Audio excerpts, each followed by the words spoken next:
તમે હમણાં એક વર્ડ યુઝ કર્યો કે ટોક્સિક મેટલ, તો તમે એવા કોઈ ફૂડ લોકોને જણાવી શકો કે જેનાથી લોકોમાં બી અવેરનેસ આવે કે આ ફૂડ અમારે ખાવા જોઈએ નહીં, કે જેની અંદર ટોક્સિક મેટલ છે which is very extremely harmful two heart. તો એવા કોઈ ફૂડ તમે અગર સજેસ્ટ કરી શકો પીપલને કે ડોન્ટ ઈટ ધેમ.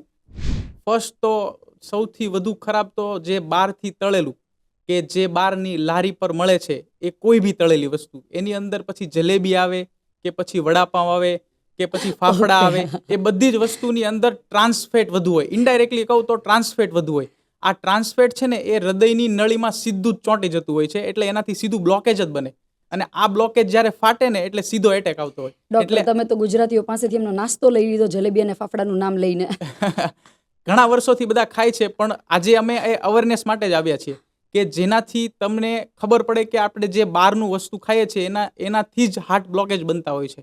તો 50% તો આ જ ફૂડ એવા છે કે જેની અંદર ટ્રાન્સફેટ વધુ હોય, અને એ હરેક વસ્તુ તમે ઓછી કરો અને ધીરે ધીરે કરીને બંધ કરો.